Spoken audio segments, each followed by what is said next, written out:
دماغ کا گناہ کیا ہوتا ہے کہ ذہن میں کوئی خیال آیا برا اور اس خیال کو ہی آگے سوچنا شروع کر دیا. اگر وہ غیر محرم کا خیال ہے تو یہ دماغ کا زنا ہے، سوچ کا زنا ہے، اور اس میں نوجوان بچے اور بچیاں زیادہ ملوث ہوتے ہیں. شاید وہ اس کو گناہ ہی نہیں سمجھتے کیونکہ وہ سمجھتے ہیں دوسرا تو کوئی پاس ہے نہیں. اس کو فینٹیسی کہتے ہیں.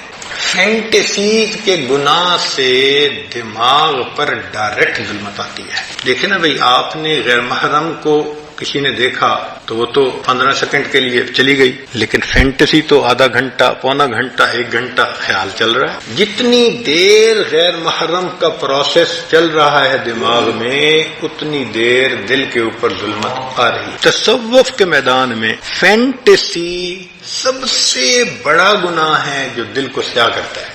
ہم برے خیال سے بچ نہیں سکتے، وہ آئے گا، مگر ہم اس کو جھٹک تو سکتے ہیں نا. تو شریعت کہتی ہے کہ تم جھٹک دو. دیکھیں حضرت سید وار حسین شاہ رحمۃ اللہ علیہ کہا کرتے تھے کہ ٹریفک پولیس کا ایک آدمی چوراہے پہ کھڑا ہوتا ہے، اس کا کام ہوتا ہے کہ بھئی تم نے یہاں پر ٹریفک جیم نہیں ہونے دینی، لہذا دائیں طرف سے ٹریفک آتی ہے تو وہ بائیں طرف، اور بائیں سے ٹریفک آتی ہے تو دائیں طرف، آگے سے آتی ہے تو پیچھے، پیچھے سے آتی ہے تو آگے، ان کو چلاتا رہتا ہے. جب تک ٹریفک اپنی اپنی طرف چلتی رہے گی وہ ایک کامیاب ٹریفک کنٹرولر سمجھا جائے گا. اس کو انعام بھی ملے گا، تنخواہ بھی ملے گی، اس کو اپریسیشن کے لیٹر بھی ملے. اور وہی بندہ اگر چوراہے پہ کھڑا ہو اور جو گاڑی آ کے چوراہے میں رک جائے کو پوچھے ہی نہ تو کیا ہوگا؟ ٹریفک جام ہو جائے گی، تو اس کی ڈیوٹی بدلتی جائے گی، ہو سکتا ہے اس کو نوکری سے نکال دیا جائے. تو دماغ بھی چوراہے کی مانند ہے، اس میں نیک خیال بھی آتے ہیں، برے بھی آتے ہیں. شریعت کہتی ہے کہ نیک ہیں تو سوچو بے شک، اور اگر برا ہے تو ذہن سے جھٹک دو، جمنے نہ دو. تو ایک اصول کی بات یاد رکھیں، برا خیال ذہن میں آنا برا نہیں ہے. برا خیال ذہن میں آنا برا نہیں ہے، برے خیال کو دل میں لانا اور دل میں جمانا یہ برا ہے.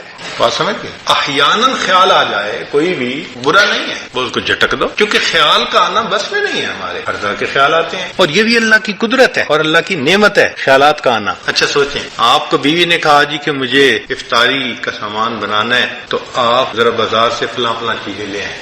آپ گھر سے نکلے، راستے میں ایک بہت اسکول کے زمانے کا دوست مل گیا، 15-20 سال کے بعد ملاقات ہوئی، بڑا اچھا لگا، آپ اس سے حال احوال پوچھنے لگے، بات چیت کرنے لگے. مگر جب آپ اس سے بات کر رہے ہیں تو آپ کے ذہن میں بار بار خیال آ رہا ہے کہ مجھے چیزیں پہنچانی ہے. ہر 2-4 منٹ بعد پھر آپ اگلی بات کرتے ہیں، پھر ذہن میں خیال آتا ہے. اگر یہ خیال نہ آتا اور آپ جس خیال میں لگے ہیں وہی ہوتا تو آپ کو تو وہیں کھڑے کھڑے افطاری کا وقت ہو جاتا، اور گھر آتے تو پھر آپ کی افطاری بہت اچھی ہوتی.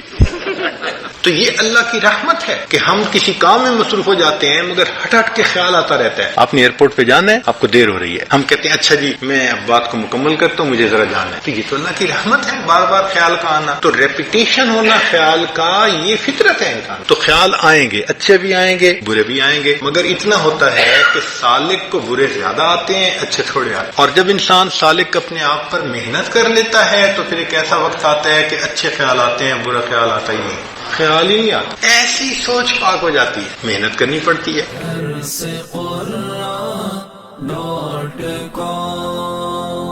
www.darsequran.com